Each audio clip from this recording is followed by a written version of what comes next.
The burden is the blessing. A lot of times we take a look at our burdens and we are not particularly happy in the moment when we are bearing them. But it turns out that by bearing the weight over time, we grow stronger, and it is in fact those experiences that make us stronger. If we aren't going through challenges, we end up weak.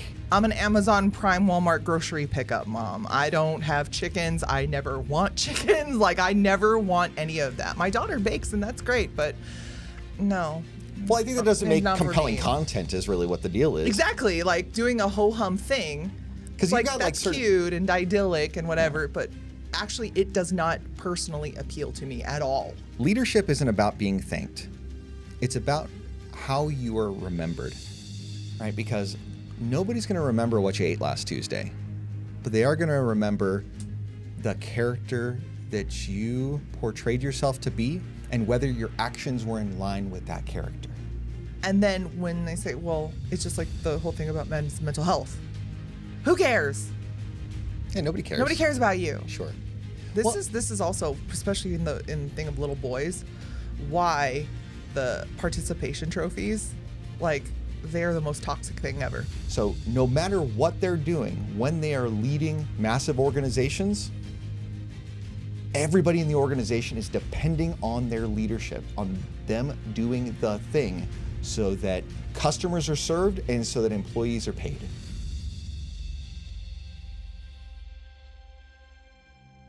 Men who seek out trad wives are no different from men who purchase.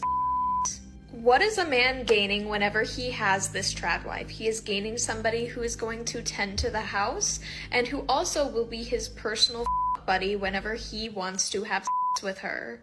In exchange, she is being compensated through housing, through whatever allowances this man gives her, and through whatever activities, dates, etc. that they go on together. They hate these trad wives because trad wives are, first of all, they loathe happy trad wives. These very unhappy, career-driven feminist women loathe happy trad wives because it bothers them that you chose as a trad wife potentially a path that was more traditional and feminine and didn't do all of this stuff that masculinized you and that you found happiness in that. I bet that you've got plenty to say on this one. Yeah, she's talking about those, and I are one of those, Yeah. essentially. So tell us about your experience. Hello, modern women. This is your biology speaking. You're mad at these because you want to be one of these. In your very nature, I am very sorry that you cannot or will not. My condolences. So what you're saying is that you think that most of this attitude comes from jealousy. Yes. Is basically what you're getting because at? logically, that makes zero sense. What do you mean? Having a wife that does all that stuff is cheaper, or is more expensive, actually. Not Agreed. cheaper. Yeah. Well, they say it's cheaper to keep her. Well, that's assuming that there's going to be No. a split. But It's more expensive.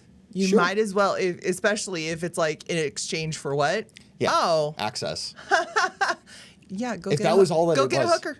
yeah, if that was all it was, then that would make sense. Yeah. But that's not all it is. It's like, talk about the fallacy of oversimplification. Well, the idea is they want to shame the other Yeah. side of the coin, and by trying to reduce it to saying that trad wives are equivalent to women of the night is a way to make themselves feel better about their choices. Are you saying that they're casting reduce and large Oh well, I don't know in the about all reduced that. direction? I don't know. I don't know that I would go ahead and say that, but I Yeah. think that What in the reductionism is happening here? sure. But why else do you think accompanies this whole jealousy thing from them? Like, what are they missing that they want that they're not getting? What are they missing? What are they missing? What is the, like, okay, so Because they're- jealousy usually involves the idea that you believe that the thing that they have is something that belongs to you, right? As opposed to envy, where you know it doesn't belong to you, but you want it anyway. Well, I would say I would propose that the vast majority of it is envy, not jealousy. Okay, I would agree with you. But what is it specifically do you think that they're envious of? One, it comes from a fundamental misunderstanding of what all this is. Okay. Especially like what I have the biggest problem with the portrayal, especially on social media, of traditional wives is all of these chicks are freaking like getting the eggs from their chickens in the morning and baking their sourdough bread. Like a lot of them, especially there's pretty much no traditional woman that's on the internet, like that's one of these influencers. That's like me. What do you mean? I'm an Amazon Prime Walmart grocery pickup mom. I don't have chickens. I never want chickens. Like I never want any of that. My daughter bakes and that's great, but no. Well, I think that doesn't make Not for compelling me. content is really what the deal is. Exactly. Like doing a ho-hum thing. 'Cause you like got, like, that's certain- cute and idyllic and whatever, but actually it does not personally appeal to me at all. Sure. That's why I don't watch any of the content hardly. Yeah, so it's interesting because a lot of trad wives on social media are depicted in certain ways. So either they are like wearing low-cut tops and baking, and like if the focus is not on what they're doing, but what they look like, right? Yes. And then there's the other caliber of them that are like doing all the homesteady things. I have just found a few unicorns, and they are mainly in the area of, like, the ones who are more realistic are the ones who have, like, blue-collar workers, especially husbands who are, like, out in, like, the oil fields and all of that stuff. Oh, where they're showing themselves like Where preparing they, lunches like, for their man. for, like, a 12, 16-hour day, or, like, getting all of their, you know, uniforms together and stuff like that, and equipment, that kind of stuff. And best friend has one of those husbands. But it's like, if we could only see less of one type, less of one pigeonholed stereotype of it. Like, people are basing it off of that. Like, the people who, like, scroll through news and whatever, and they only read the headlines. Do you think that's a function of being captured in the algorithm, where like you are stovepiped certain things that you are more likely to align with, and then you are fed a certain thing more constantly? No, I think when you go to search out this kind of stuff, if you were looking for like trad wife content, whatever, so you're like trying to figure out what it is, that's what you're going to be fed, because that's vastly pretty much all what's out there. Okay. Now, do you think that that's kind of informing this lady's like perspective on it? Because Definitely. It doesn't sound like she's getting most of it from social media. It sounds like it's coming from a place of a gap in her experience and what she would prefer to see, or shaming another woman's decision about what she should do with her life. I think it's both, honestly. Okay. But I think it's mainly what's readily available out there as far as understanding the concept. Just taking that, because they don't want to go into it. Nobody does. It's a symptom of culture in general. Right. That nobody really wants to actually look at what really is, rather than what an AI, you know, return on a Google search does. Okay. So I mean, I'm guilty of that too, but like in things that I generally have a understanding of and I want confirmation of. If I really want to seek to understand something, I would go and look at many different samples from many different sources. But I don't know, that's just me. Right, but at the same time, I would say that the conditions under which like a traditional sole provider, stay-at-home wife kind of dynamic is relatively rare in our society. It is. Compared to, say, 40, 50 years ago. It is. And the ones that, you know, the rare ones are rarer still when they step out and put themselves out on the internet, or for people to know and understand. But what I do like is the person who stitched in, the creator who stitched in, she's like one of those voices who is more like analytical of all this. Sure. Where And she's fairly recently married, Yeah. by the way. Yeah. But like she's pointing out the fact that you guys have no earthly idea of what it really means, because like honestly, being a traditional wife is a mindset and a lifestyle, in that it doesn't matter how you actually live. Like it's structurally how you align your family, how you align your household, not the things in it. It doesn't matter how many chickens you have. It doesn't matter if you bake your own bread. It doesn't matter all of that stuff. Like if you wear like dresses, just as long as they aren't down here, and up here. So you're saying it's a matter of structure, not a matter of the contents. Yeah. Okay. Like, Got it. People. That makes a lot more sense when you just put it that way. Sorry. No, you're First good. of all, like, that is it, is a fundamental misunderstanding. And then that misunderstood idea of what things are validate their own life choices. Okay. So you think there's intentional misunderstanding on their part so that they can feel a bit more at ease with their own experience? Yes. Okay. Because they want to. But it's funny because when they look at other things and other lifestyles or other ideologies or what have you, they go, well, not everything is like that. It's like, but they they don't extend the same grace on the other side. Yeah, exactly. It's just like. Right, but the thing is, like, reasonable people will understand that the things that you see on social media are a small sliver of what is actually going on and is not representative of the entirety of one person's life. Because think about it this way. Most traditional wives do not have time to go ahead and put themselves out on social media. They're too busy doing stuff. They're doing stuff in support of their family or in support of their husbands or they're doing charity work or any number of things they could be doing. Yep. And find the time to intentionally do that unless it's bringing a substantial income to the family enough where the husband doesn't have to go ahead and work as hard on his side, because I've seen a lot of social media couples that have done that where they brought in enough income where all of a sudden the husband's like, why am I working this job when we can just do this? And then that becomes its own animal in and of itself. And then he whores himself out for pranks and stuff, and then they get divorced. Well, okay. So I'm not sure that that's the entirety of the case. No, right? but I've seen it. It's such like a dangerous thing. It is a dangerous game because once you go ahead and start having to do things for the content and not a matter of it being a part of your organic life, I think that you end up doing too many things for the algorithm and not in service of your family's goals, ideals, and mission. Right? And those are very different things that'll lead you in very different directions. I just think it's such a narrow road that it's with dishes on both sides. It's really, really tough not to fall into the gutters.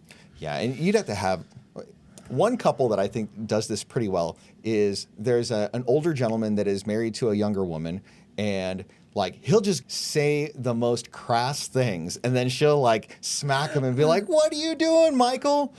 And he's just like got that smug look on his face like, yeah, I said that, and I'm going to stand by it. And it makes the content in and of itself. I know what I'm about. Yeah, he's like, I know what I'm about. That's so funny. And so, like, that's part of the shtick is that he doesn't take crap from her. And it's hilarious because in the comments section of those videos, you see both sides just engaging in good faith from their side. And it's hilarious. And I think that's what goes ahead and makes the content what it is because it is so brash and out front of it that it gets a lot of people upset and it gets a lot of people really supportive of it. So like really good polarity is good entertainment. Just like really good polarity is good for good marriages. But yeah, I think it just comes from a place from modern woman sees content. There's something, I think, though, that fundamentally happens when they see this structure that will appeal to them. But then all of a sudden the defenses go up and it's like, let's look for any possible thing that I can to shoot this down and why this is it looks nice, but it's going to be a dumb idea. Well, I think the first thing that they see or they impute onto it is the idea of submission. And they're like, oh, no, we're not doing that. Oh, yeah. But it's interesting, and we'll talk about some of those things, but like it's interesting to me how modern women are just mad about this and that and the other thing. And then they're saying, why can't I just be happy? And they see somebody else who's happy, who's not getting mad about this and that and the other thing. Have you met women in general? Like being happy is not exactly something that women, generally speaking, are known for being. Yeah. Like, but it's always got to generally be speaking. something. It's kind of ridiculous. So I think more traditional wives and mothers and stuff have got it figured out and are actually out of the rat race, and they just don't care. Right, because they're not bothered by it because they're living the life that they set out to live. But I think modern women, it's like that one chick who, like, when she said, I want a divorce, and her husband was like, in 24 hours, he was ready with everything. She was mad that he wasn't mad. Yeah. He was no F's given. He went ahead and is like, okay, cool. I guess this is the end of it. Let me go ahead and handle this like a guy and get our affairs in order. Whereas she wanted him to fight for it, even though she was already checked out. So all she wanted is confirmation that he wanted it more than she did. This is the same MO. Right. Right there. It's the modern female mentality right there. Yeah. Well, and it's interesting. So going back to the idea of submission, we talked about it in the past where we say that submission really is more of a matter of like willful cooperation or like enthusiastic cooperation. Mm-hmm. And I heard something on social media earlier today where another way to look at submission is to put yourself subordinate to the family mission. Mm-hmm. And I think that makes a lot of sense. Is if you as a family have something that is greater than the family to aspire to and work toward, it makes it easy to fall under that frame. That's kind of like when a woman wants to get with a man who has a vision for his future, it makes it easy for her to look at it and say, do I want to be on board with this plan? Yeah, just that in and of itself is the first sign of easy decisions to make. Do you or don't you? You don't? Cool. Go do what you want. You do? Cool. Let him. Yeah. Get on board. Let him lead. And like from day one, like, why is this hard? Like, why is it so upsetting? And why is it so unfathomable? It's quite simple, actually. Well, because the culture goes ahead and convinces them that they should have their mark on the world that is separate and distinct, and they should put on their big girl pants and scream out to the world that they're making an impact. And that's just what it is. And a lot of times they don't see the value in the impact of well-raised children and intact families. Whereas if you go ahead and look at the other side of the coin of broken families and children that do not have structure, those are the things that lead to a lot of criminality and a lot of negative outcomes in society. So choose where your impact is going to be and then invest in that, is what I would say. Yeah. But a lot of times they are taught to want to have it all. And in the pursuit of trying to have it all, they eventually come up to the realization that they actually can't. And that they end up super stressed out, burnt out, and all this stuff, trying to chase their tail and all these other things at the same time.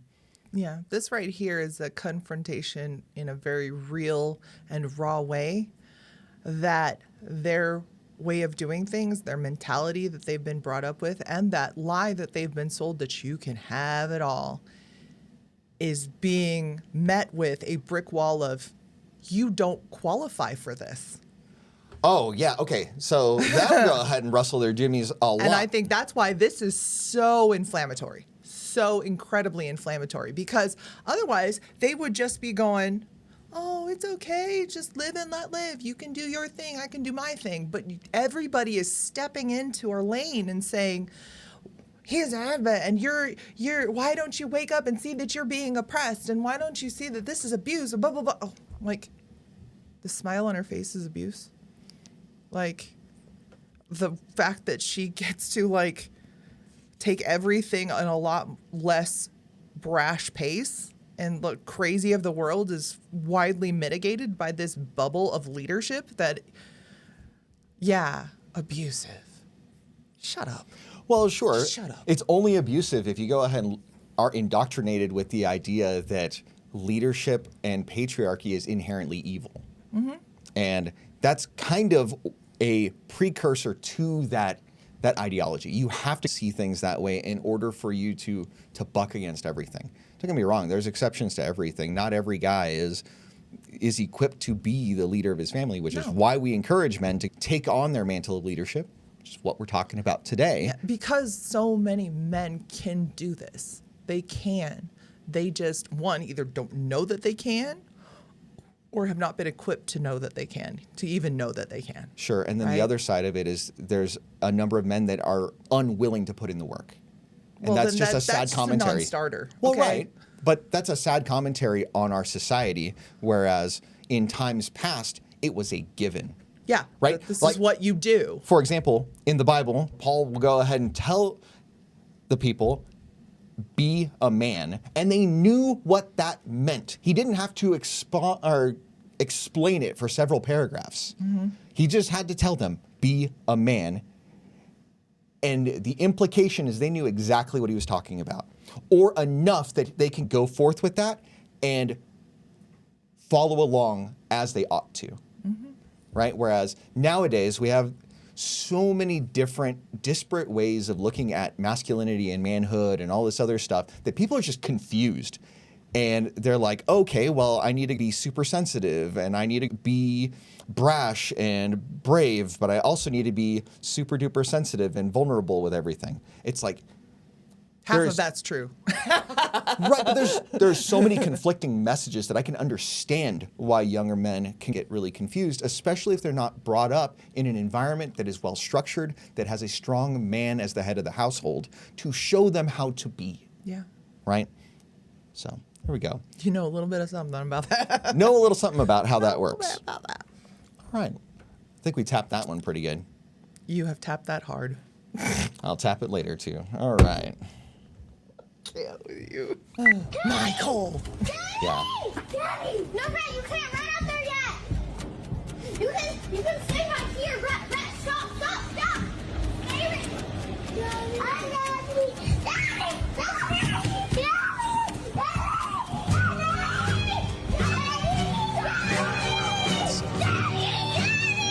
Try a little bit. Right? Let him get out of the truck. Man, it's hard for me to She watch made that him without something. getting tears in my eyes. It's that powerful for a dad.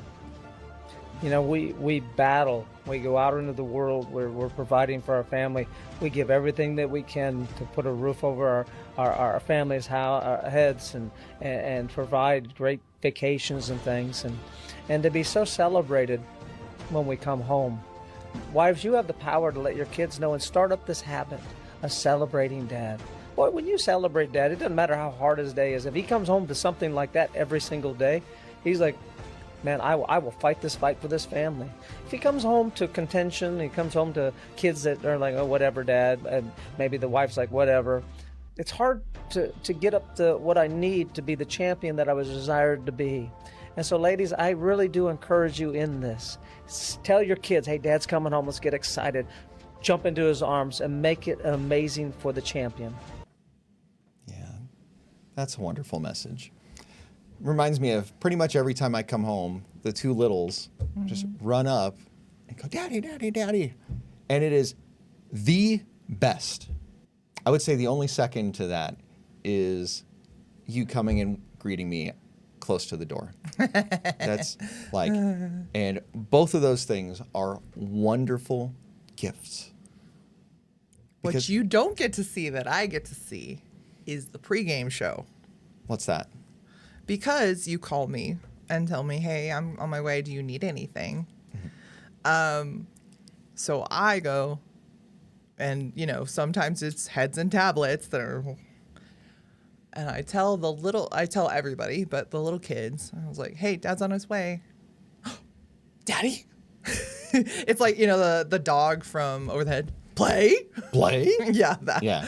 It is absolutely like that. So that's why most of the time, you know, because they can get in the zone with whatever they're doing, especially our youngest. He is just focused, man. He is ADHD and attentive. But that is why from the click of the door, not even when you slam it behind you, the click of the door, because they're listening. They are ready. Yeah.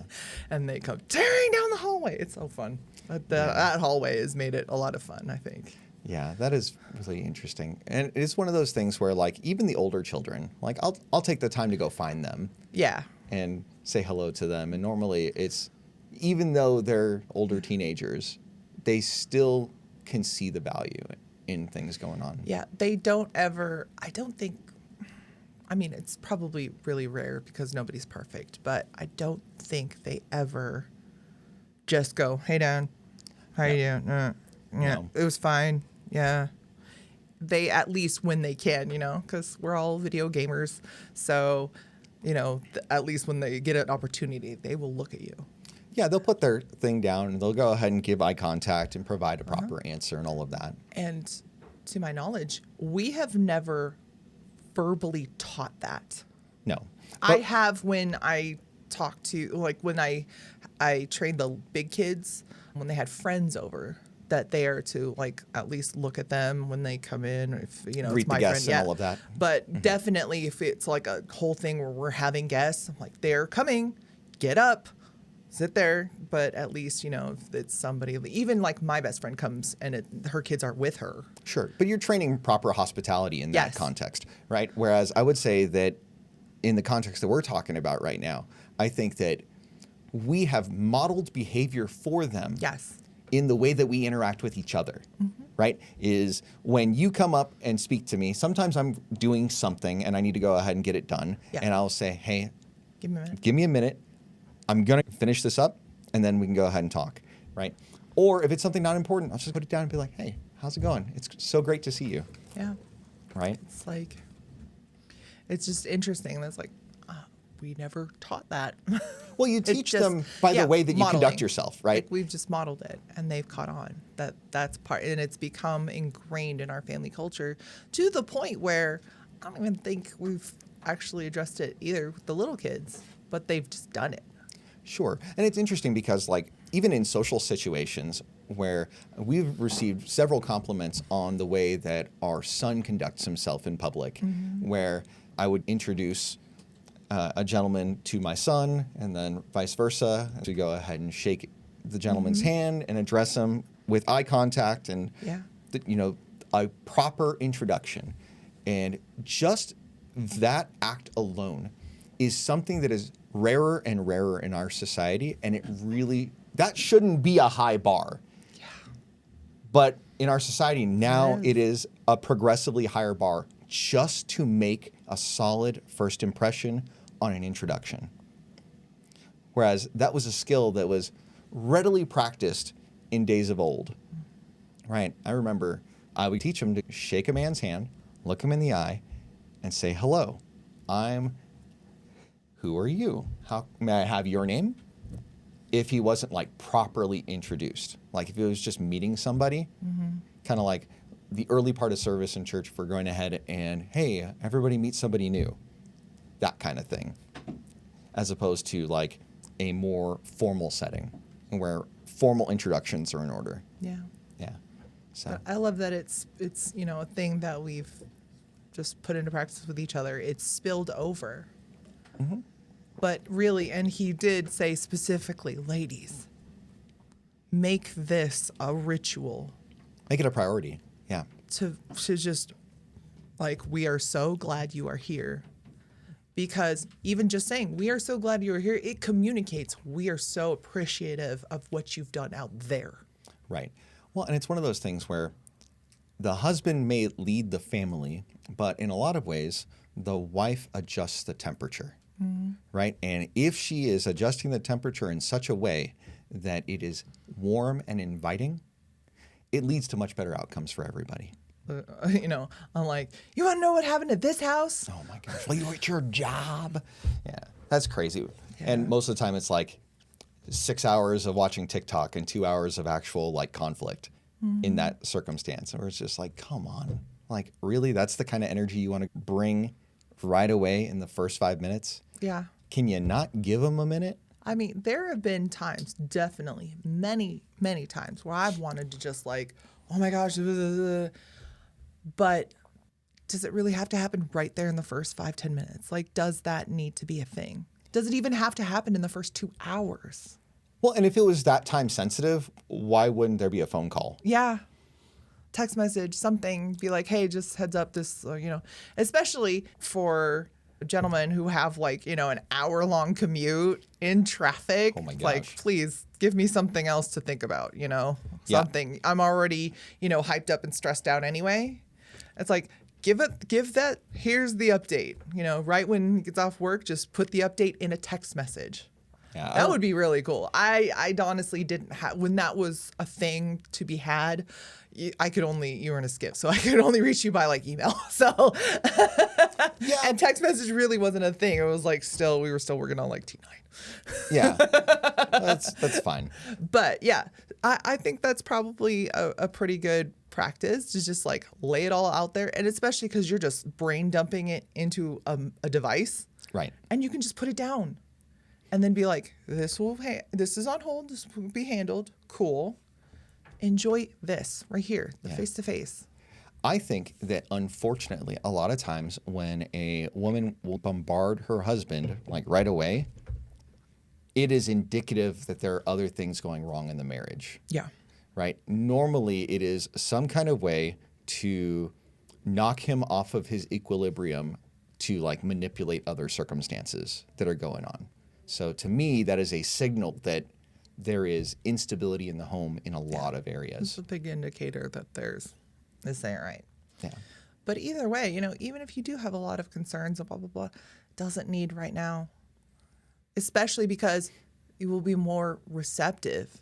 It will be much better able to handle things or talk about things after you've said a minute. Let him be home. Like, Yeah, let him enjoy his children. Let him enjoy his wife. Let him enjoy and to transition from climbing mountains and slaying dragons to being home where the heart should be. Mm-hmm. It's a nice bubble we've created. Sure. But that's intentional, right? It's one of those things where we recognize that we bring different things to the table and we cultivated our home and our family structure to mirror that. So I think we hit this pretty good. Yes. Let's go to the next one. Well, older women are single because they have to be. Never believe a woman over the age of 30 who says she is single by choice, because once a woman hits 30, the choice to be single is no longer made by them. It is made for them. That reminds me. The music stopped and you didn't find a chair. Sure. That's just what I was thinking. So one thing that you had hit on in the first video that we reacted to was the idea that she could not qualify for that lifestyle. And I think that a lot of times women will get these mixed messages about what they should be doing in society. And as a result, they make choices that are less than optimal for the things that they really want out of life, because a lot of times they don't take the time to consider all of the consequences and costs associated with their choices and the path that they're on. Did you see that thing about the porn star? Which one? There's a bunch of them. She was like a huge porn star, and she was like saying now that she was asking people to delete her content from that's pretty their common. stuff. What but about like she was like, and she's like taking to like the news and stuff. I have children, like pleading with people to like do this thing for her. It's like, well, if it isn't the consequences of your own actions. I'm sorry, ma'am. Oh, also she said that, she started, I think, when she was like 19. Sure. And she was like, Was she not an adult? child. No. I was groomed. Oh, okay. Yeah. So I was like, if you're old enough to vote and you're old enough to have your own car, your own insurance, your own house, if you are legally an adult and you want to go ahead and use the I was a child as your defense, the math ain't mathin' on that. it's like Kim Kardashian blaming ChatGPT for not passing the bar. Wait, what? Yeah. Wait, she It's was a whole thing. She was in law school and No, she expected the bar to be passed by ChatGPT. She's doing that show. Oh, okay. So it was for the memes, not serious. No, but she wants to now because, she got into all those like different people that she wanted to help get out of prison, whatever. Okay. So back But to yeah, it's a whole thing. to this it's a video. whole thing. It's like, these are the consequences of your choices. And also, it made me think about the fact that this is why men who are like 40-something and have made it, they want 20-year-olds. Or in their 20s at least, yeah. It's a benefit of being all young and hot and stuff. That's great. But honestly, it's because they come with the least problems and they will... Generally speaking, yes, that is true. Yeah, they will be the ones to like fold into their lifestyle because they don't have all the attachments and issues that come from going through life and doing all that party girl stuff and then popping out a couple kids from Who knows a couple what. different what. Right. Yeah, and then going, I'm a single mom. And then they're asking for Captain Save-A-Ho. Right. Don't be Captain Save-A-Ho. Yeah, exactly. But the thing is, like, another thing to consider is, hey, the reason why not pick somebody in their 30s is, well, if you want to have a large family and you've put up the work to set yourself up and your family up in such a way where you can have like 4, 5, 6 or more kids, right? The likelihood that you can actually achieve that with somebody in their mid 30s is low. Whereas your likelihood to achieve that with somebody in their early to mid 20s is substantially higher. Oh, yeah. And it's just a matter of biology, right? There's only so That's many trips around the Ferris wheel, so to speak, that you can go ahead and have.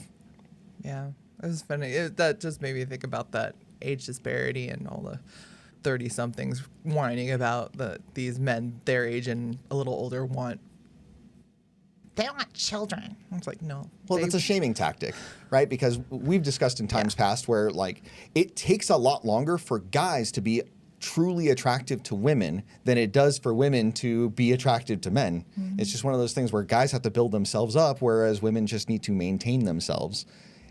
And there is a big difference there. Yep. So the conversation on Sexual Marketplace. Yeah, there's that. And then, shoot, we had a video pop off that we released on Thursday, and it was about this topic. You know, the way that dating outcomes go for women and what guys should do about it. Put a card up for that. So, but it's funny because, we were talking about earlier in the previous ones where they can have it all. Women are sold this lie that they can have it all, right? Sure. They can have whatever they want, right? Okay. And then now they've kind of extended it themselves, like by their own inference. Okay. That you can have it all you want when you want. Ooh, yeah, that's a lot tougher. Because technically you can. It just depends on what your standards are, I guess. It's not and how you want, right? Right. It will not happen in the way you want it, and it will not happen in the timing you want it. You can, but again, anything in life that's like of significant value is difficult to obtain. Sure, and has some sort of cost associated with it. And a lot of times, people are brought up to not really count the cost of their actions or not consider the second and third order effects of what they do. Whereas I think that people that have done the work to really build something of themselves or build any business or anything that's worthwhile has the experience of knowing that there will always be a cost. There is no such thing as solutions, only trade-offs. And that's just what it is. Mm-hmm. Because we live in a scarcity implied world where everything, no matter what thing you are doing, that means you cannot be doing literally anything else. Yeah. All right, today we're talking about the burden of leadership. A lot of times, we just look at CEOs of Fortune 500 companies and we go, oh, these millionaires and billionaires, they don't have to do anything. They can just jump around on social media and tweet all day, and that's all they have to do. Must be nice. Must be nice to be them. And they fail to recognize that there is a significant load that they are consistently carrying in order to be in the position that they're at then, right? So no matter what they're doing, when they are leading massive organizations, everybody in the organization is depending on their leadership, on them doing the thing so that customers are served and so that employees are paid. And that is just a fundamental piece of leadership that a lot of times people that do not have exposure to that have no consideration for. And that doesn't matter if you run a Fortune 500 company or your own household. If you have people to whom you are accountable, they're the ones who bear the responsibility.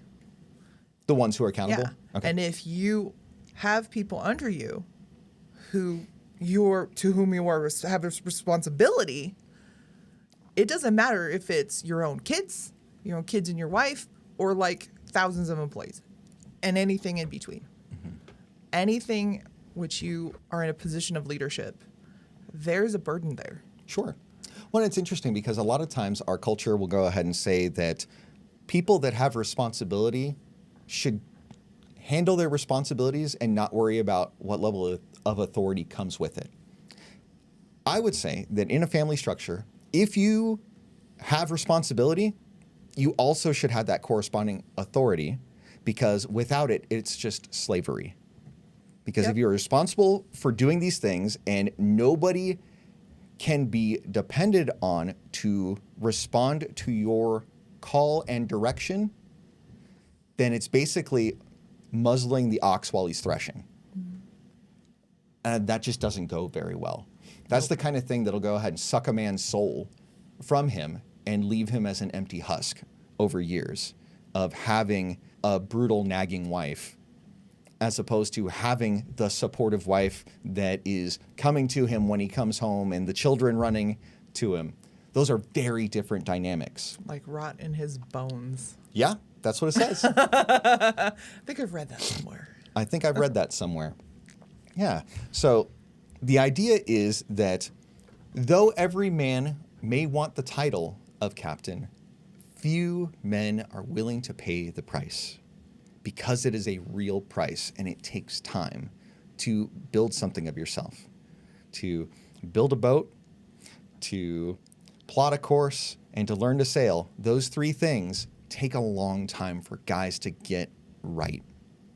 And a lot of times people are rushing to the finish line to get something now because they are unwilling to pay the price over time. And they're willing to accept a cheap imitation rather than the real thing. So from a potential, passenger who wants to look over stuff while in the process of even building, this is where we always talk about like, oh, I was already sitting there with my lawn chair, open. But honestly, if you are in that kind of position, my whole, oh, it must be nice. You guys just, no, one, we had to struggle together. But also just in the picking process. Right. That's one, for me, I know without a doubt, there was a lot of divine intervention that happened there. But even so, there's a lot of discernment that needs to go with that. Sure. Because I really did make some choices that, especially modern women would go, that is crazy. Why would you do that? It makes zero sense. It's like, because I know what this is. I know what will be. There was no doubt in my mind where we were headed. Sure. Like, it's just like, how far and how fast you want to go. That was like, whatever it is, I'm there. Yeah. Well, and it's interesting because a lot of times, so even if they are willing to put in the work, a lot of times guys are unaware of what all goes into it.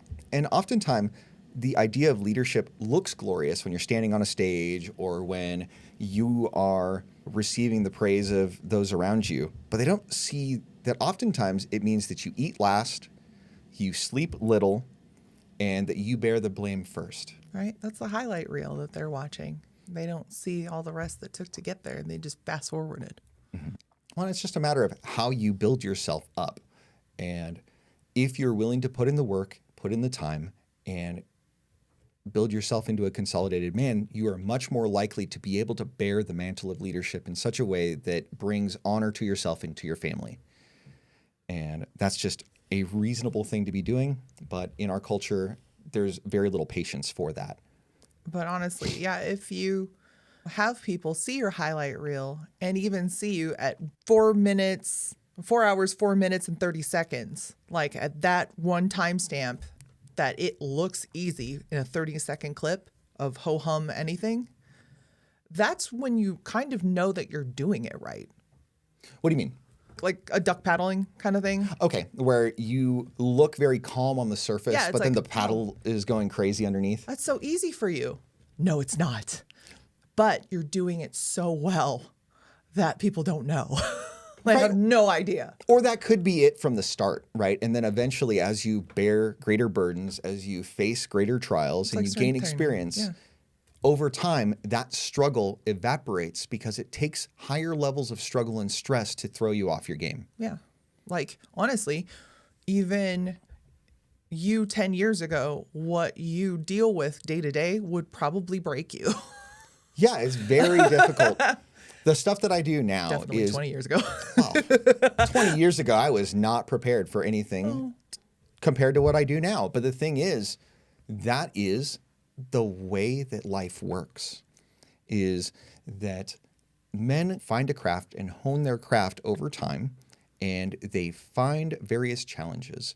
And wise men will seek challenges that are appropriate to their level, and maybe challenges that are slightly beyond their level, to push them in such a way to grow and develop. And even smarter men will find mentors that have already done the things that they have done so that they have an easier time about it, because those guys have spent 20, 30, 40 years doing it, and they found all the skeletons in the closet. They went ahead, met all the bumps in the road. They've lived through the storms. They lived through shipwreck. They've lived it. Mm-hmm. And so that's such a valuable resource. But a lot of guys do not instinctively know to look for that because they have not been trained in that in their youth because of lack of family structure a lot of times. Yeah. I think there's that one kid who goes to like different like multimillionaires, like really level CEO level people. Mm-hmm. And he goes up, I don't even know. I have to figure out what his handle is, but like even like the dude that runs Raising Cane's. Okay. He went up to him and he was like, so how would you describe, your journey to success? Right. And he was just like, it was a journey. It was a long journey, but it was hard, but it was good. Yeah. And then the second question I think that he asked, because this kid is like in his early 20s, and he asked the best question, I think, if you find somebody who is like, I want to be you when I grow up, what would you tell me if you were me 20 years ago? Age? Yeah. Yeah. It's like, what would you say to me? What would you say to yourself at my age? And it's just like gold just comes out every single time. Well, it's interesting because I think a lot of times people that have done something of value can really look at that and put themselves in their own shoes from times past and say, hey, you're going to face these challenges. Your instinct may be to do this. I'm going to tell you, you might want to do this instead. Because they could see the challenge before it had come, because they lived it. And I think that in a lot of ways, this is what fathers should do for their sons, is be their primary mentor in the ways of life and to show them through the challenges and be like, son, these are things that you are likely to face along your journey. It may look a little bit different in your line of endeavor, but here are the things in common that you are likely to face. Let's go through them together. And maybe if you have the opportunity to bring your son along on these kinds of things, you can expose him to these challenges as you are facing them, and then you can show him by bringing him along and say, do the thing, and then take some time afterwards to show him why the things were the way that they were. Just like if you're a parent, you have little kids, mm-hmm. even just basic things like washing dishes or whatever, you have them, if they follow you around anyway, they go to the bathroom with you, might as well take advantage of it. If you are folding laundry, you tell them, oh, this is this color and this kind of fat. Like, you just talk through, like, literally.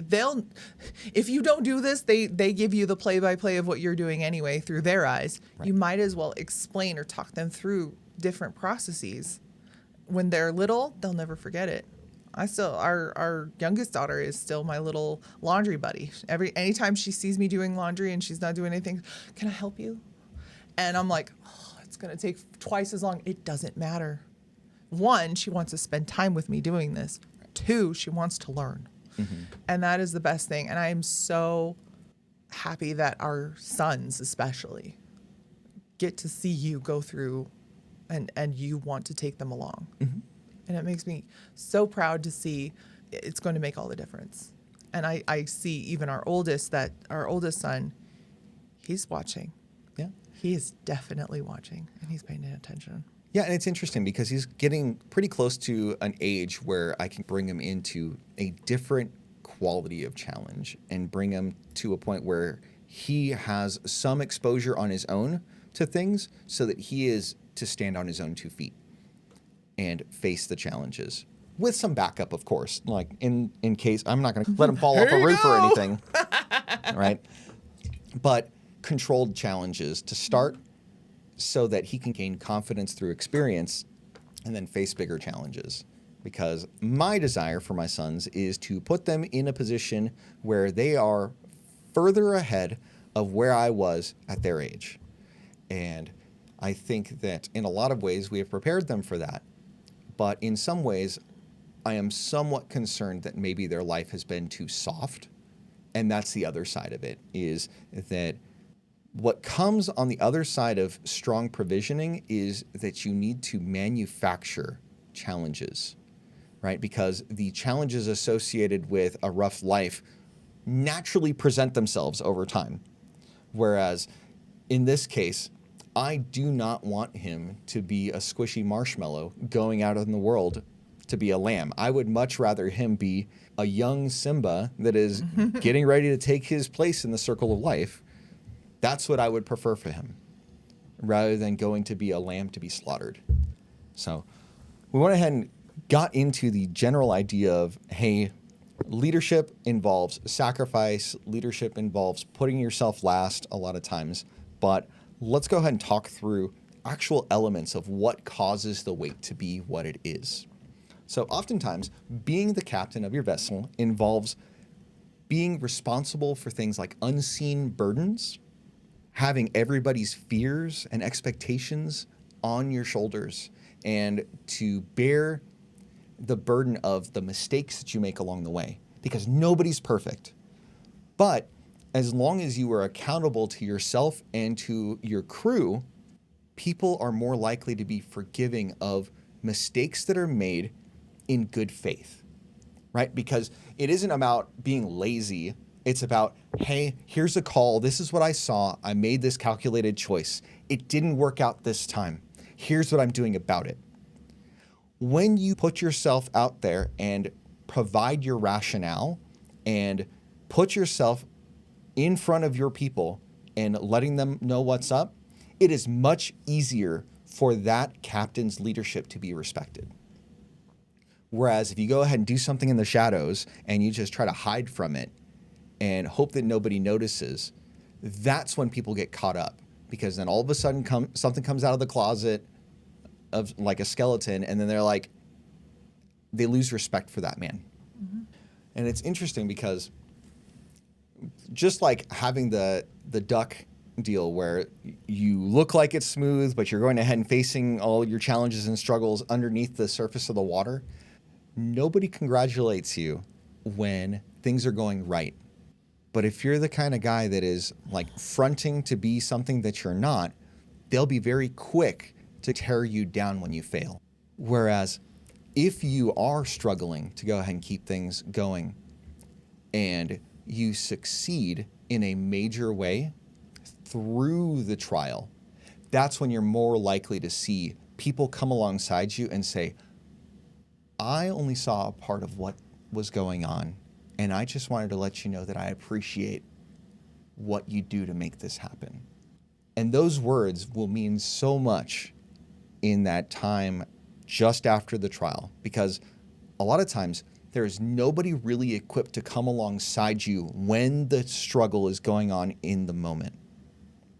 Later on, we'll talk about things to help with that.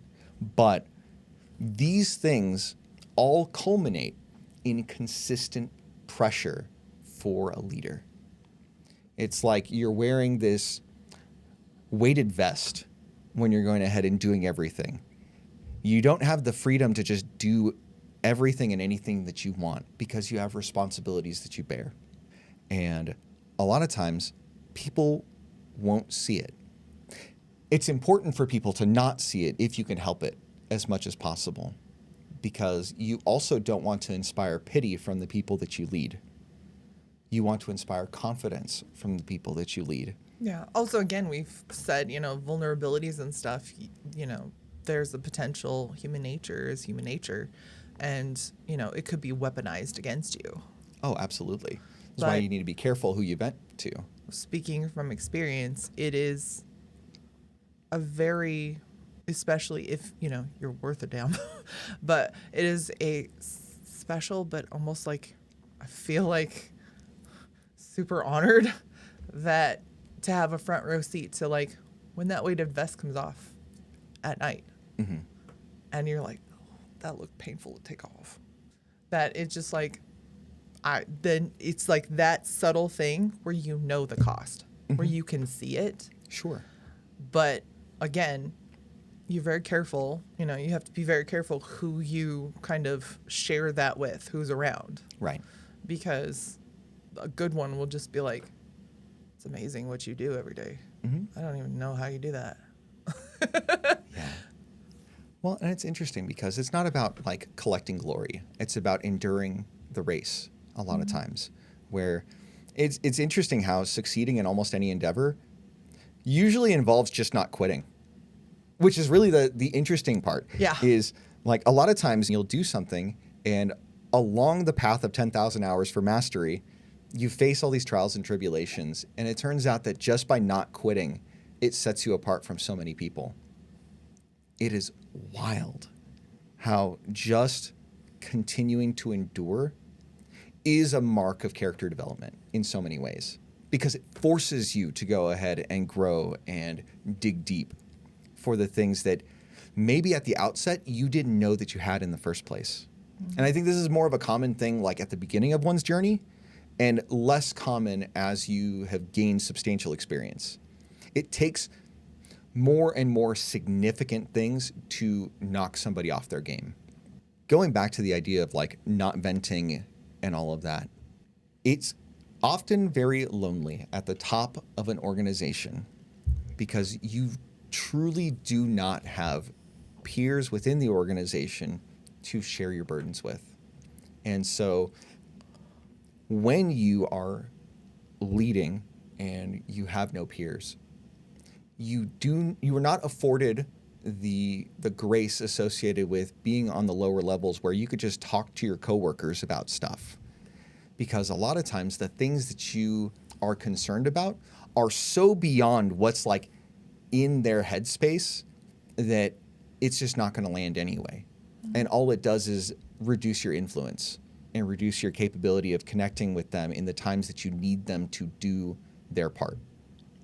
Well, also, especially those people at the lower levels, it doesn't inspire confidence when tough stuff is happening. Yeah. When the person you like in the calm of things, relative calm of things, if you share whatever you're struggling with and stuff with the people on the lower rungs of the pyramid, when really bad things are happening and that they can see, they're gonna think, well, we're in trouble because he was worrying before. Now I can't imagine, and is probably panicking. Sure. Or it leads to a circumstance where people don't bring stuff up because they're concerned about how a leader would react in that circumstance. Where if they already are overburdened and it's showing to everybody in their organization, they may bury things that should be brought to the leader's attention to make an accurate assessment of what should be done about it. And once that happens, like, it is reflective of one's character that people do not bring things to you. Already that in and of itself is a fine line to walk. You need to kind of have somewhere to voice concerns and whatever, but you can't share too much. Yeah. It's like a whole thing. It's a balancing act for but sure. But also, if you don't share anything, like, these people are like, oh, it must be nice. And like, oh, look, it's so easy to just do whatever. And then they just kind of completely disconnect. Yeah. It's really interesting. It's the whole thing. Well, so it reminds me of like near the end of my Air Force career where I was in leadership positions for most of the last 3 years of my time. And I got to see different leaders and how they responded to crisis situations and all of that. And oftentimes, they would not have a proper support group in the moment. But once they can get 15 minutes removed, they had the opportunity to speak to their peers, even though they're leaders of their own organization. There is a natural built-in peer group at just about every level of command in the military. So you could be a squadron commander, but hey, guess what? In your group, there's 3 or 4 other squadron commanders where you can be like, hey, can we go get a beer after this? And then you just go and you can have a talk about just rough stuff that's going on and have somebody that may not be dealing with exactly the same things that you are, but they're at least in a similar position as you are where you face the same kinds of problems and issues so that you can bond with people that know what's up.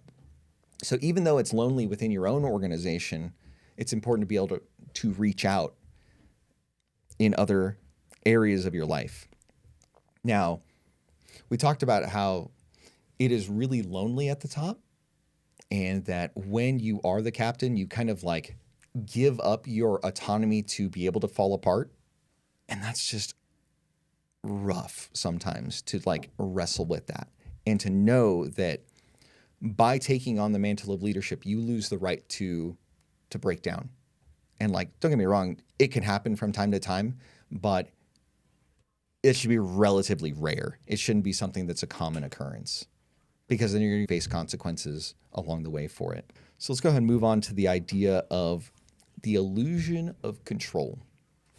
So just because you lead everything doesn't mean you control it. Like, it reminds me of herding cats. Like, you can get a box of cats and let them loose, and then good luck trying to get them all back in there at the same time. Like, it turns out that they all have their own way of doing business. They have their own personalities, and you have to find really specific ways to get them back in the box. It's funny. That's everything I see where it's like, describe what you do badly. I said professional cat herder. Yeah. That's what motherhood feels like, especially a mother who home educates. Well, and it's interesting because I see a common complaint from a lot of women is that guys that have frame and have self-control and conduct themselves well, that they're controlling or they're toxically masculine and all of these things. And it's like, no, they really can't be controlling in the manner that you're putting out there, right? They are in control of themselves and what they will and will not tolerate. You have every choice in the matter of what you do about it, right? Yeah. If you wanted to be a crazy person, you could. Oh, yeah. It's not to your benefit to do that, but you still have choices in the matter. Well, look at most of the chicks out there. I could be that. But, yeah, and it's the same thing with submission. It's not that I just become a doormat. Right. It's that I'm holding back and I'm practicing a measure of self-control, that I don't need to be heard with everything. I don't need to get my way every time. Again, I'm a grown woman. I'm not a toddler. Right. So, but, and also, yeah, there's a lot of things I could provide for myself, but I don't, because it happens better together. Sure. Like, it's a give and take in both sides. And honestly, I'm not saying like, oh, I have it harder. I don't. And it's irrelevant whether or not I do. But there is a fine line for me to walk. I'm sort of, if you look at, if you make the analogy of a corporate structure to the household. Okay. Like, I'm the middle management, right? Yeah, you're basically in the I'm middle middle management. management. So it's a way to filter the concerns from the subordinates that Right. you're in, and the operations of the day-to-day with CEO. Right. That is what good middle management does. Right. So it is also, no matter what, it's just human things to practice a measure of self-control, and it's difficult to do that. Yes. Turns out, because we are human beings. Sure. who have different wants, different needs, different things. And you have to evaluate whether or not this is a need. Is this the hill you want to die on? Do you want to be married, or do you want to be right? Right. So it's interesting that in the recent past, when people come up with the stupid buzzword that like makes me roll my eyes every single time when they say mental load Okay. Yeah. with women, Okay. Tell me about that. everybody's like, oh, we have it so hard. We have to juggle everything. We have to manage everybody's feelings. Blah, blah, blah. One, you don't manage your husband's feelings. I'm sorry. Just don't. Like, he is not your extra, He's not a child to be He's not my managed. fifth child. Right. Like, I am not going to manage him. It's not like that.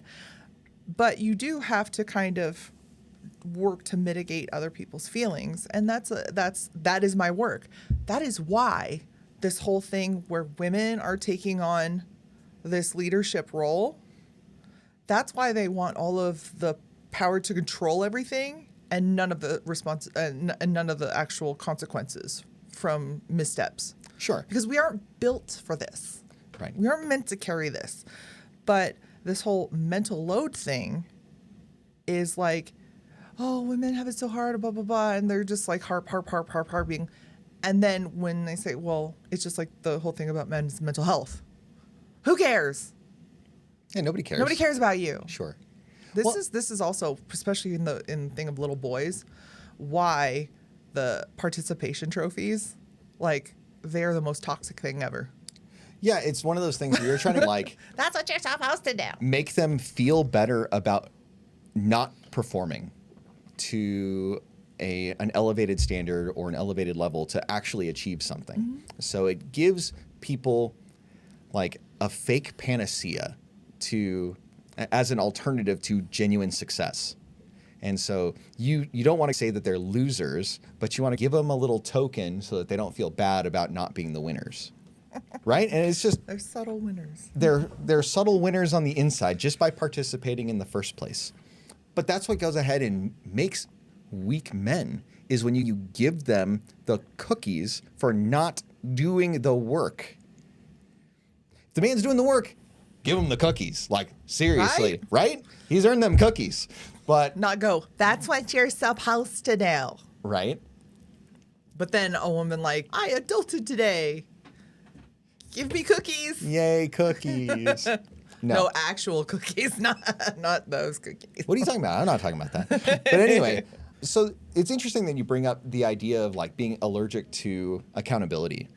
And it reminds me of the garden where, Eve is like, oh, the snake tricked me. And God didn't ask her for an explanation. Yeah. God asked Adam for an explanation. He's like, why did you do this? Right? Because he didn't go first. Eve went first. She was deceived. And Adam could have just slapped that fruit right out of her hand and been like, hey, look, we don't do that in this garden. But we don't have evidence that that's what happened. We have evidence to the contrary, that he just took the fruit and he ate of it too. And because of Adam's passivity, he was not actively leading his wife. He doomed all of mankind. Well, there's multiple stories of when men listen to their wives, bad things happen. Yeah, that's what In God the said. It's Bible. because you listened to your wife, this happened. It's so funny. And that's, everybody's like, oh my gosh, the Bible's so misogynist. Yeah, because when women do things, They're not taking responsibility for it? Is that what you're getting at? Or? there's bad consequences. And ultimately, the men bear the consequences. Sure. No matter what. But oh no, it's misogynistic, isn't it? It's just reality, right? It's just, hey, I know that I'm responsible for my actions and for the consequences that come from my actions. And the world does not give me a break on it. They're just like, oh, hey, bam, punch you in the face. There's your consequences. Yeah. Whereas the society writ large bends itself over backwards to remove accountability from women, generally speaking. Yeah, you are enough. You'll all be okay. It's okay to not be okay. It is all like, this is the feminine platitudes that happen, whereas they will, in the same breath, one's like crying about missing some point or whatever. Oh, it's okay. You're doing enough. You're going to be just fine. And the men like just like drops like a hammer on his toe while he's like shingling a roof. And they're like, suck it up. Well, right, because there's, generally speaking, society doesn't care when things happen to dudes. Mm-hmm. You've been oppressing us for years. Suck it up. Right. It's literally a comment I read. So going back to the idea of like control being an illusion, right? You don't get the opportunity to force outcomes as a leader. Really what you do is you set a direction and you give people the space, the tools, and anything that they need to accomplish that mission, and you set them forth to it, right? Because if you go ahead and micromanage them, you're wasting your own time and you're basically wasting their productive time. You might as well have done it yourself. You may as well have done it yourself. And there's a lot of people that'll say, hey, if you want it done right, do it yourself. But that's not scalable. There are only so many hours in the day. There's only so many tasks that you can do on your own. That's the whole point of having an organization where people are specializing and trading their time, labor, and resources for their pay. That's what's going on. Well, it's true. If you want it done right to the definition that you personally hold of right, then yeah, you need to do it yourself. Time-honored example, loading the dishwasher. If dude wants to help out, or the kids, I do all these things all day. I don't have time for this. Well, okay, let me help you with that. And then she goes, you're not doing it right. It's like, but it's going to get done. Right, but that's about control, right? It's That's exactly it. They're trying to control for outcome, not necessarily just guide for process. They want both. They want you to go ahead, not only have the outcome, but the specific process that leads to the outcome that they saw in that specific way, but they're not willing to put in the effort or the expense to get it done. Whereas, like in the context of a business, well, you hire somebody to do it a certain way, you give them direction, and you give them, hey, this is the finished product that I'm seeking. And you can make expectations that that's what you're going to get, because that's a reasonable thing, provided that that they have the skills to do it, they have the resources to get it done, and they have the time to do it, which is also a resource. Yeah. But a boss will sit there and set everything up, set it in motion, and go, did you get it done? Yes or no? Well, okay, you missed this, this, and this.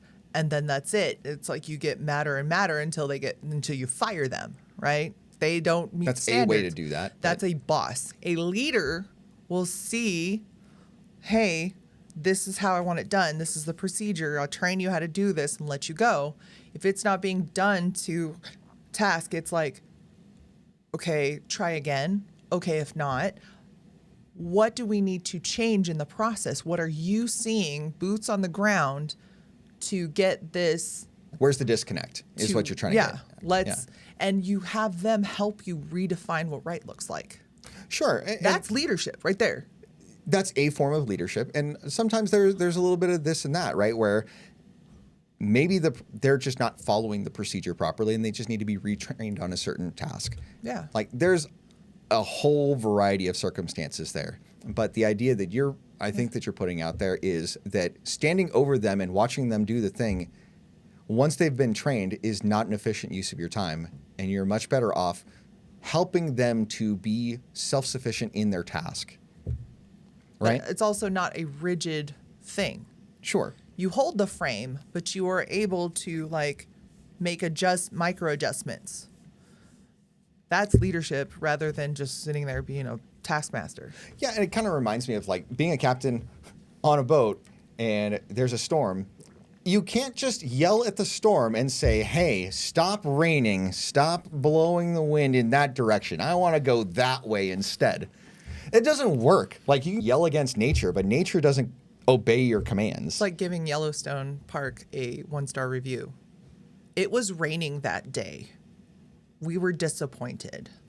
I didn't see any Yellowstones either. Deer Park. We were supposed to see deer. We saw no deer. 1 star. Well, I mean, It's just like those kind of things where it's like, it's just silly. look, man, use your own agency here. Whoa, you're expecting too much I know I from am. sometimes. I need to stop making sense. I'm sorry. I won't do it again. That's okay. But I mean, the big deal is that know what you can and can't control and figure out what to do about it. And when you're in the storm, like, it isn't about yelling at nature to change for you. It's about how do we use the faculties of the ship and the crew to navigate this in such a way to continue on course and not to be blown off course or shipwreck or whatever the circumstance is. Well, definitely. And when you get in a sense of a relationship, when you find someone who shares the same view, who shares where you're going, what you're supposed to be doing, what the end goal looks like, and what the general frame like, but you can, share your perspective, but ultimately you defer to their leadership.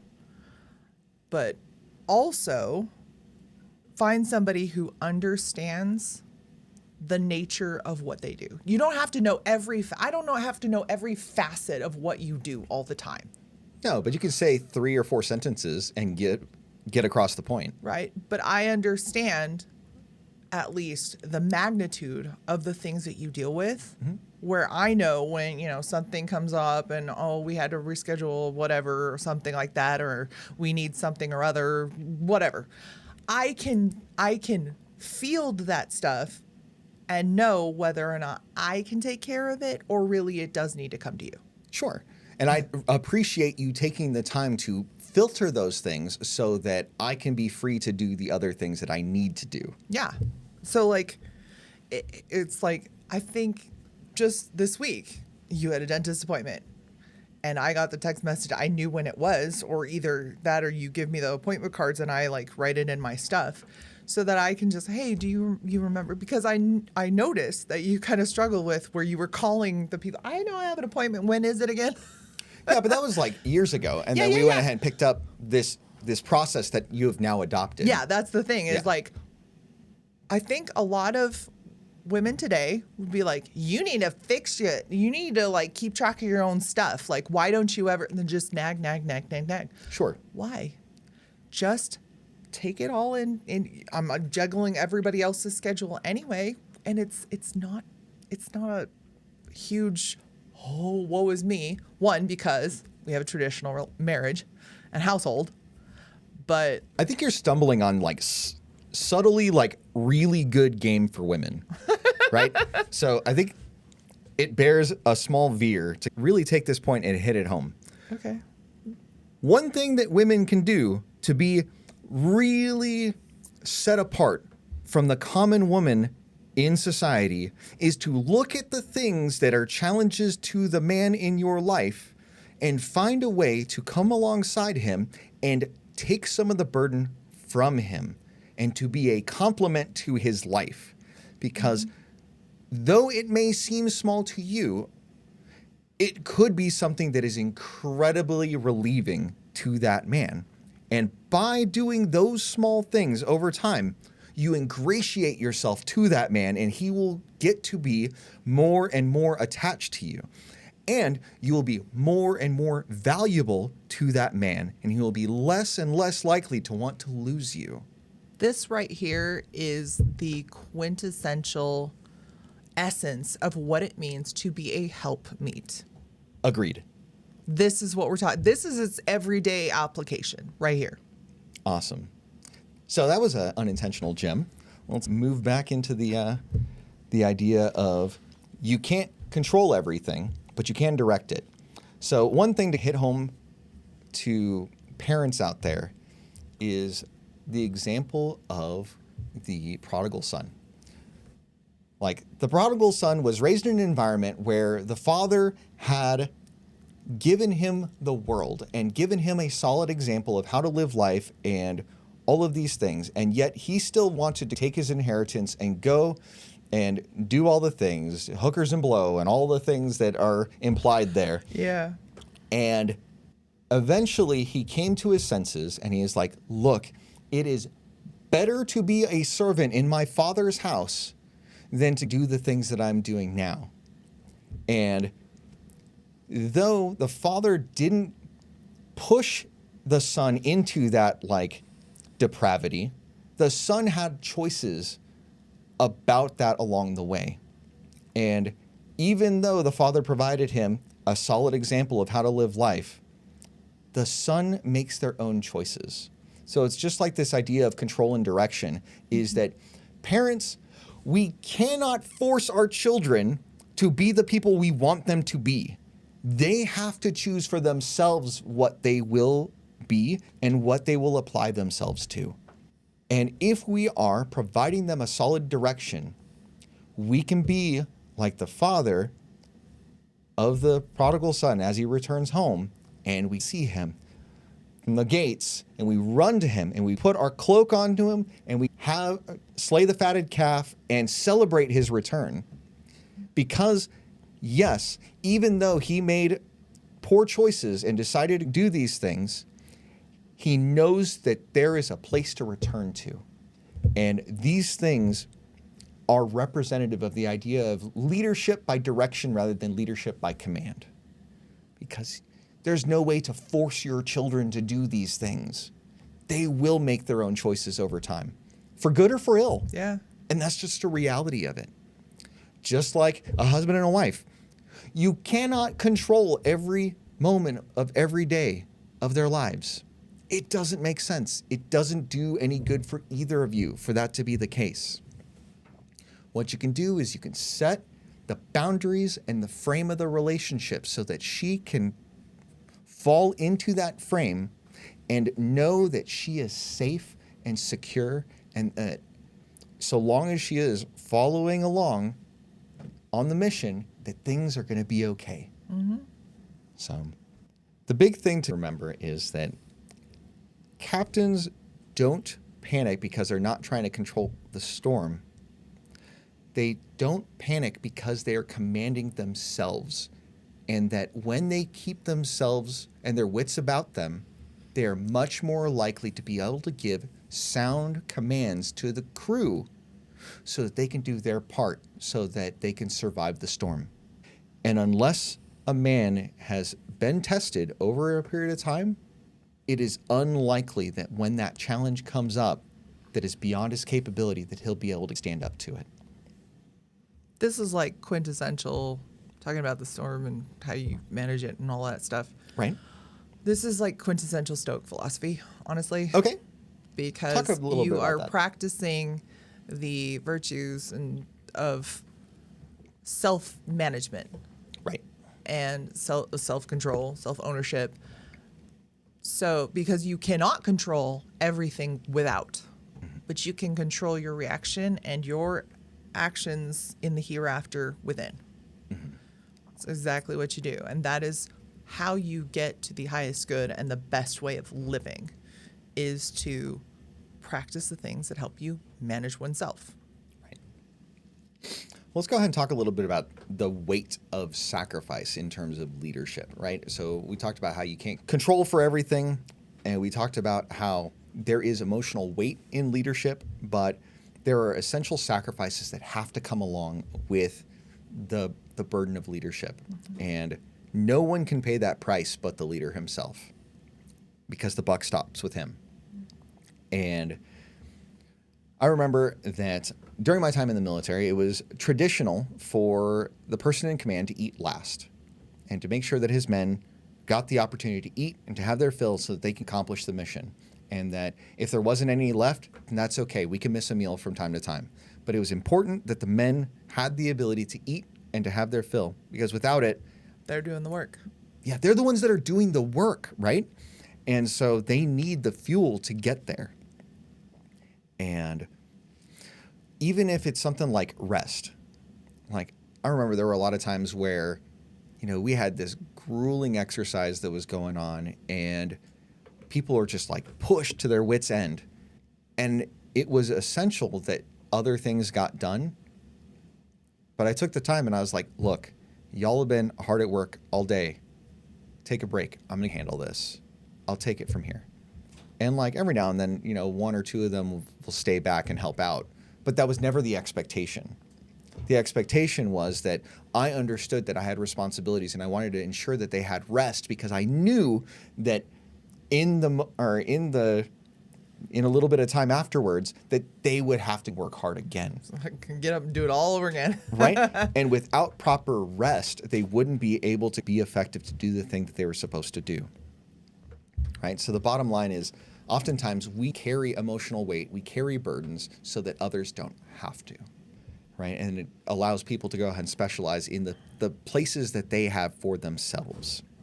And just because we talk about sacrifice, it's not like you're being a martyr. It's not like you're going ahead and showboating it for everybody to see. No.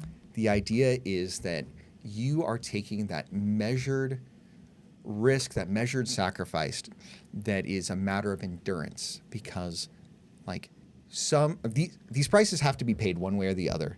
And as the leader, it is incumbent on you to make sure that the prices are paid, no matter what. And it is what it is. Stuff needs to get done no matter what. It's interesting because like the whole you eat last, you get everything last. Everybody else is the main priority. This is why women weren't built for this. Okay. We were built to be protected. We were built to be provided for. That is why, carrying this weight of providing and figuring the big macro things out, that's why men are built for that. Right. Like, we are better able to take care of, and the framework and the bubble that is of provision there is what allows women to do what they do best, which is care for other people, take care of it. No matter what, you when you were working those 90-hour weeks, and so I made sure that at least you get a little bit of that, second video, Daddy! You were gone at like 7 a.m. and you wouldn't be back until 11:30, almost midnight. So I would go pick up food and we'd go take the now big kids when they were little, and we'd go have dinner in the conference room so they could see Daddy. Yeah. But also so you could eat and you could remember why you're doing this. Yeah. Because it's just one of those things where, like, when you're putting in that kind of work, it's easy to lose sight of these things. And I just really appreciate that you took the time and you took the notice and you put forth the effort to make that happen. Yeah. But definitely the kids needed it. But honestly, thinking about it is like, you needed that too. Sure. Just in the trenches, just to keep going. But as far as like martyrdom and all of that stuff, no partner should do that ever. Regardless of what side you're on. Yes. Yeah. I mean, and that is how you get the people who are together and they just, a husband and wife who are together, and they don't even know each other. They don't really super like each other at all. Just together for the kids kind of thing. And they sacrifice their marriage on the altar of child rearing. Yeah. And it's not even good child rearing. Right. Because then the kids are like, we know you guys like hated each other. Like, I don't, and then it's like, why would I ever want to like get married or whatever if it's going to be like that? And especially like, why would I ever want to get married to somebody and then ruin it by having kids? That's what they're seeing. Sure. I think there's a lot of that happening. And that is why people are like, child free by choice. Because they don't see the joy in bringing up a family. Sure. Well, I think that goes back to, one of the reasons why we do this in the first place is that, we have a strong belief that strong families make for a strong society, and that the family structure and the nuclear family has been crumbling in the United States for decades. And that by reinforcing the traditional family structure and encouraging men to go ahead and take on their mantle of leadership and develop themselves in such a way that they can provide this for a family is much more likely to bring about positive societal change in the long run.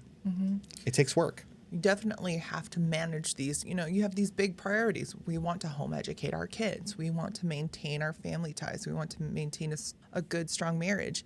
But you don't put these other things and sacrifice them for these big things. You have to manage those and, scale or tailor them down. You don't have to, I'm not going to sacrifice my relationship with my kids to give them a good education, especially my definition of a good education. Right. I'm not going to sacrifice my marriage so that we have a great lifestyle, like, you know, taking 2 vacations a year and driving, you know, brand new cars and all of that stuff. We've talked about that quite a bit. It's the same thing. You don't, practicing this martyrdom is not good for in any arena. Yeah. But especially this one. Sure. So going back to the idea of like leaders eat last and all of that, I think that one thing to note is that if you are doing your part as a man and you are providing a solid living for your family, it is okay to have the expectation that in your household, you eat first, provided that you're doing all the things that you're supposed to be doing, right? Like, don't get me wrong. If the family is struggling, you don't have the time to be eating first. You need to be going out and doing the thing and making it happen so that you can establish those conditions where your children are taken care of well. But if you are doing those things, it makes total sense for a wife to serve her husband first and to provide him that honor associated with the hard work and sacrifice that it took to get there. You talk about that internet debate about, do you make your kids' plate first or your husband's plate first? Right. There's a little bit of that. Yeah, that's so funny. I'm just like, yeah, that's the thing is, yeah, children, when they are small, they have very pragmatic needs because they cannot do certain things for themselves. Right. But the point is to work yourself out of a job as far as that's concerned. Sure, so that they can be less dependent on you and they can have those skills over time so that when it's time for them to leave the nest, they are prepared for the world around them. It's like, tell me that you're going to fix your 14-year-old a plate before your husband. I will show you a marriage that ain't going to last when that kid leaves the house. Yeah, where there's a mismatch of priorities. Yeah. It's icky. It's icky. So some modern applications of this idea of the weight of sacrifice that are like pretty commonly available for people to understand are things like a guy who bears the financial load of the family quietly. He goes ahead and goes and handles business and doesn't make a big scene of everything. He just takes care of business. That's an example of providing a sacrifice to your family in that you are not expecting a jubilee, you know, or some crazy praise just for doing the things that make life easier for other people. Like, it's nice that it happens when it does, but it isn't an expectation that it happens, right? Another example is that when things are going on and the household is chaotic and something needs to be done, when a husband sacrifices his agency to have an emotional episode, but instead goes ahead and stays calm for the sake of everybody else, to be level-headed and to provide direction, that is a form of sacrifice, right? And also, like, the idea of making the hard calls when they need to be made. Because life isn't always squishy and easy. And sometimes a hard call needs to be made. And the wife may not agree with that hard call at the time. And the guy's got to know that he bears responsibility for it one way or the other. But a good, strong man, even when he fails in those hard times, will pick himself up and find the direction to go next. He's not going to wallow in self-pity and all of these things. He's going to pick himself up and make it happen. This is where her respect comes into play. Okay. Or it's actually where it really is a litmus test. You're going to see it or it's not there.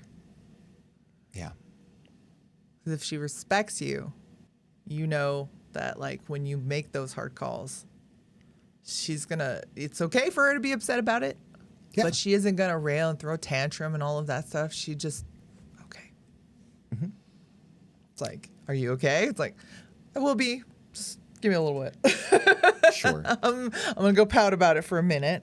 Okay. I'm going to have my human reaction, but then I'm going to put on my big girl panties and deal with it. Okay. Cool. So let's talk about being practical about how to develop this a little bit. I would say that one thing that is really key to developing a lot of the skills associated with leadership is the idea of practicing non-reactivity. That's like not having a knee-jerk emotional reaction to stuff, is taking the time to take the information in, to digest it, and to make a reasoned response. Because that's one of the key parts of the word responsibility, is having the ability to provide an adequate response. It's funny because you can tell a lot of the time I'm able to tell a woman who has a man who practices this. Because most women, if they just have a thing to do, then they'll just blah, blah, blah, and they'll just like go and do and fuss and whatever, and just it's a train wreck. But there are women who are like me, where they're like, I'm like, something's happening. It's like, I'm gonna go talk to my husband. I'll be back. Right. Because they know that this will be like, help me deal with this, and it's not gonna be like, woo! Like the whoo is contagious. It's not. It falls up against like a brick wall. It's just absorbed, and it's like, okay. Yeah, it's kind of like that's the reason why boundaries exist in the first place, right? Mm-hmm. Is that the frame is there to give you the freedom to do the things that you need to do. And whether it's freaking out and me just taking a look at you and embracing you and holding on to you for a little bit so that you can get that emotional warmth and go, oh, okay. I'm good now. Just a little. Sure. And sometimes that's just what it is. Now, on the guy's side, it is very rare that that's like acceptable behavior to kind of go and do that in the reverse. So I think in another way, you can do things like offloading your own mental load, your own burdens in things like journaling, or if you are a man of the cloth, praying.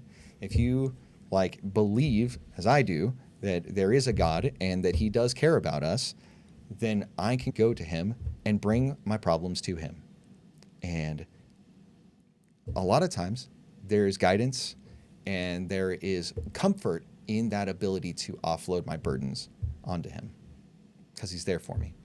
And I appreciate that. I think another thing is anchoring routines would be a really good thing to build these skills up. So whether it's like a non-negotiable sleep schedule or taking time to go to the gym, these kinds of things are like the building blocks to get yourself prepared to lead. Because when you have a regiment or you have habits that are dialed in, it's much easier to build everything else around them. And finally, this is something that we alluded to earlier, but I think this is like incredibly important, is for men to have a brotherhood, for them to have like-minded men who hopefully have similar experiences and similar belief structures so that they can get together and face the burdens of the world together. Because it turns out that when you have friends that are also captains of their ship, you can solve a lot of problems that you wouldn't be able to solve on your own. Mm-hmm. And by having the kind of men that are strong in spirit and are facing challenges, it's really easy to be able to go ahead and be like, hey, I've got this going on. What do you think about this? It's just like your military example. They haven't gone through the same exact thing, but something similar. And they can share, or even, just they have a different way of thinking or viewing things. There's a different perspective that you haven't thought of. Yeah. It's like, wow. This is why for us in the community of faith, like, that's why we need each other. Yeah. That's why it wasn't Adam and Eve and then the next generation, like just two and two to get, that's it, right? We need each other and we need all kinds. Mm-hmm. It's been really cool. It's why it isn't like, I got this, it's fine. He chose 12 different people, different walks of life. Right. It's so cool. Yeah. It's like the idea that not everybody's a hand, so you shouldn't treat them all as a hand, and not everybody's a foot, is that everybody has their part to play and their own strengths and weaknesses.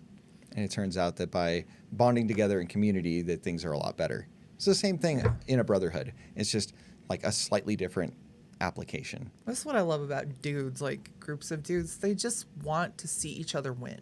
Oh, yeah. I love it when my friends are just kicking butt and taking names. I love celebrating with them. I'm just so tired of groups of women just like, that jerk. It's like, Or instead of adjusting each other's crowns, they go ahead and stab each other in the back. I hate this. Like, And that is crazy to me. yeah, so it's just like the shaming of just even randos on the internet.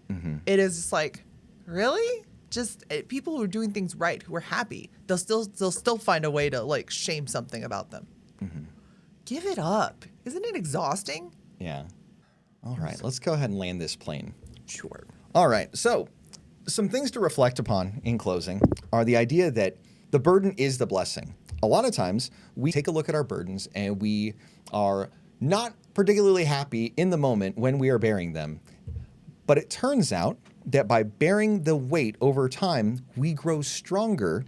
And it is, in fact, those experiences that make us stronger. If we aren't going through challenges, we end up weak. It's like going to the gym. And if you keep picking up 5-pound weights and you never progress beyond that, it's very difficult for your muscle fibers to grow and to be stronger. So in like manner, facing the same quality of challenges day in and day out will lead you to a plateau that you will never be able to cross.